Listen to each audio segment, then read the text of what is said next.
So we start with a very common topic, that is education. And education, with that, we start technology and education, because this is one of the very much widely used topics in IELTS. So we'll discuss these topics first. Technology, and let us look into the advantages part. So sometimes what happens, you have to write both advantages and disadvantages. So, and discuss your own views. So the topic may be like discuss the advancements in technological advancement in education. Discuss both advantages and disadvantages, and give your opinion. So what you need to do, you in the first paragraph, you write about the intro, you write about a bit about education, changes in education. Then you write the modern era of education. Okay, I'm just giving you a hint. I'm not giving you a proper essay. Okay, then we write about the advantages in the body part 1.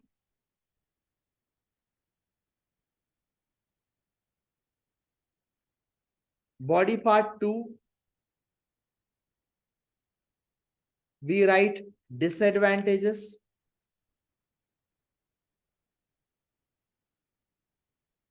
Okay. So while typing and thinking at the same time, you may miss some spellings. So sorry for that.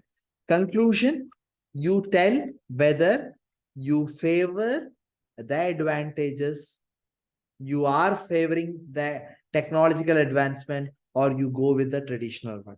So conclusion should be your opinion. So mind it, never tell your opinion in the introduction, nor in the body part 1, nor in the body part 2. Be very unbiased, but in the conclusion, you tell your opinion. I hope you have understood. Okay. So this should be your target. This should be your target area. Otherwise, what happens? We miss it. This way. So let us discuss the advantages first. Technology in education. Advantages. Technology is a powerful tool to engage students with the use of like artificial intelligence, 3D technologies, while explaining science and scientific experiments. It has engaged a lot of students, like Byju's have come up with this lot of great ideas. And later on, many other ed tech industries. This is a short form, ed tech industries. Ed tech industries have started engaging students, even though it is a short form, but it is a rather a full form of the education, technology in education. Okay. Technology can make lessons more interesting. Students can do research using online resources, because you have access to Kindle, you have access to encyclopedia. Previously, what used to happen, you have 14 sets or 20 sets of encyclopedia books, but now it has been confined to this laptop, this mobiles, where you can have access to online resources. Now students can study at their own pace. Whenever you want to learn, you just take up your mobiles, you take up your laptops, and then you feel like studying at night, you can study at your own pace. So during COVID, this has become possible, and you can add examples to it. But when you are adding examples to body part 1 or body part 2, remember that examples should be just not more than one example. Okay, examples should not be overcrowded. That should be your target. Now next, adults can take distance learning courses. So being in India, you can study from Trinity College, London. Okay, being in India, you can study from Australia, you can study from America, University in America. So then this is what you have to understand. Now when you explain that, let that vibe flow. Don't just write this single line and just finish it off. Okay, now students can study whenever and whatever they want. Okay, whatever the area, like I want to learn how to play guitar, even though I don't have an access to a guitarist sir or a trainer who is nearby to my place, I can always have access to my mobile, and where I can get a trainer at my own pace, at my convenient time, and learn that.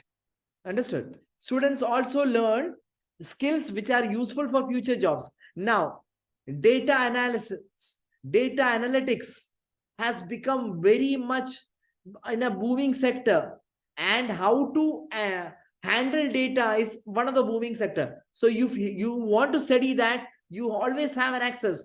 A business owner should cannot if he is not able to appoint a digital marketer, he can always learn digital marketing at home or in his office and implement his better see better business opportunities. So that is technology in education. You always can describe a lot of things. For example, now for example, they learn to write reports using a word processor. Previously everything was written by this pen. Now everything has changed. Now you speak and the word processor listens. You know that, right? Word processor listens and writes it. Like Joel said, now you have something that the iPhone has a capacity of copying and converting that into text.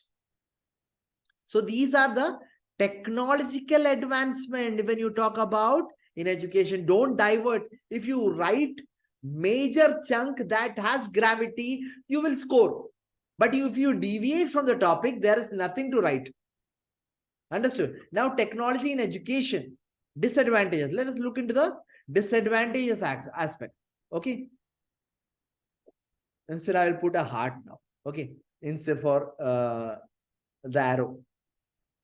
Now, people rely too much on computers. The reliance on computers have become too much. Everything for everything. Like you want to talk reliability on mobile phones. If you want to see yourself, you want to see yourself, you record yourself. You don't need society. You need not have a personal touch. Personal touch is lost. So the reliance on computers is more. Now, young learners do not become proficient in basic skills. A businessman or a person who is into IAS, IEPS, they need basic skills where they have to get in touch with people. Social skills. The social skills is lost while learning. So you can use that. Technology in education disadvantage. They use word processors with spell checkers. Now, when I ask my students here in this institute, I get a lot of spelling mistakes, basic spelling mistakes. And that is to be blamed to the computers or the mobile phones. Everything is on autocorrect. Okay, handwriting and spellings may suffer. I told you, everything has become doctor's prescription. Everyone's writing has become a doctor's prescription. Now, so this is one area. People should be able to write a letter by hand. Okay. Now with ChatGPT, you ask the ChatGPT, write me a letter, right? They will write a letter for you. Type me a report, but it has its limitations to it. Okay, learners need a structured course. Anything that is served, like when you have a list of courses in the software or in the mobile application, what happens? You go with the first, or you may go with the topic that you love most in that particular course. So you leave the other course.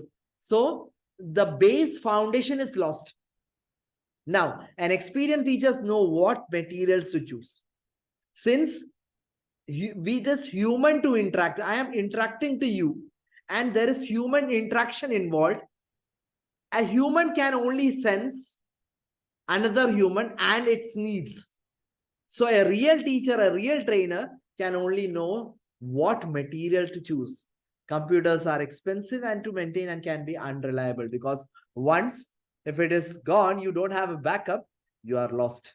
Okay. So these are the points that talk about advantages and disadvantages. Let's go with the next topic. Now, technology and education. You can set your opinion when you say, like, this is the opinion. Okay, say your opinion. Institutions should supplement traditional teaching with the use of technology. Traditional teaching with the aid of technology empowers the teaching method. Okay. Now, second, technology is a part of everyday life. Definitely, we cannot live without technology. Without internet, I won't be speaking to you right now. Understood? But it should be clubbed and powered with humans. Okay. It can enhance a teacher's lesson. What we used to teach maybe 10 years back has now been much more efficient and experienced with the use of technology. Student, like Anjali said, I am a lecturer and I use my laptop to prepare PPT. So that's one of the things. Okay, I can see when she smiling face when I talk about PPT, because we do have a memory with the PPT. Okay, okay. Next is students must still learn to write by hand. Why do you write by hand? When you write by hand, it increases your dexterity, skillfulness. Understood? It's dexterity. The word is dexterity. Dexterity. I write it here. Okay.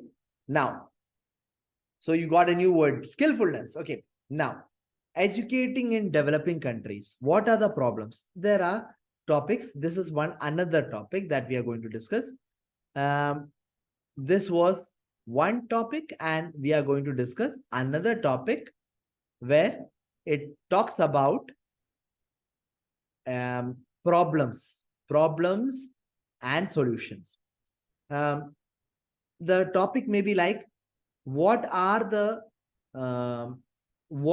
challenges faced by developing countries in education? So your topic will start with an intro about developing countries related to education, but don't talk about the infrastructure, the problems, the solutions in the introduction. Never do that. Introduction means a proper peek, sneak a peek. Okay. Okay. Sneak a peek. You can see through what are you going to define. So children often have to work from an early age. That is one of the problems. So people they start working from an early age. There are no schools in many areas, because in rural areas where there are very distant places, no infrastructure, no roads, so there is no schools. But luckily, and we are blessed with a lot of schools nearby. But in places like in North India, there are still places where they are not properly connected through roads. Families do not have access to books or computers. So even books or computers are rare in schools. Literacy rate are often low. Again, we are blessed with around more than 90% of literacy rate in Kerala. But in places outside Kerala, there the literacy rate is still low. People in developing countries need knowledge and skill. In order to develop the infrastructure, the proper thing that is required is to develop the knowledge and skills. Education and skill development should go hand in hand. The next point is education is the key to improving the economy of these countries. So I said that, I covered that. Now let us look into the solution. So first, let me write that so that you understand better. Writing tool. Okay. This area is the body part 1. And this area will cover the body part 2. Okay. So don't mix up problems and solutions together. Write problems first, then the solutions. That is much better for better clarity. Okay. So then developed countries can provide help with money. They could invest in schools and technology. They could supply funds to build houses and pay for teachers. Okay. Who developing countries can help, can invest in schools and technology. Developed countries can help in building schools and pay for teachers. Like we have Microsoft giving aids to different schools and colleges. Microsoft, Facebook, Mark Zuckerberg giving aid to Byju's. Understood? So then you can see this. Children need to have access to free schooling. Okay.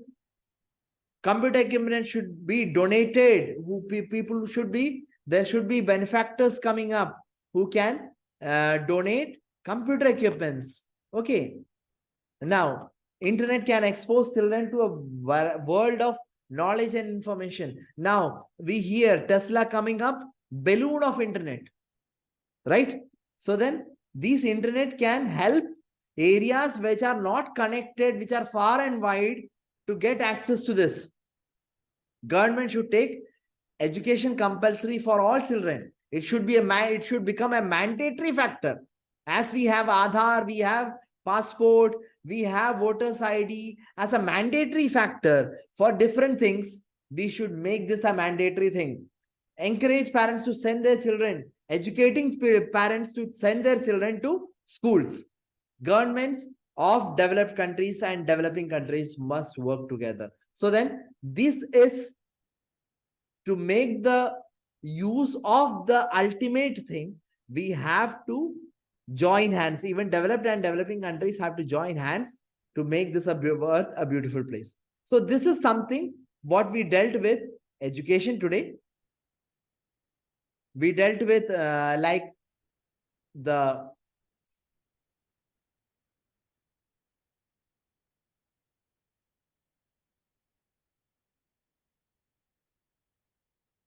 okay. So we dealt with technology, opinion part, education in developing countries problems, education in developing countries solutions, technology in education advantages, and technology in advantages, technology in education disadvantages. So I hope you have understood this well.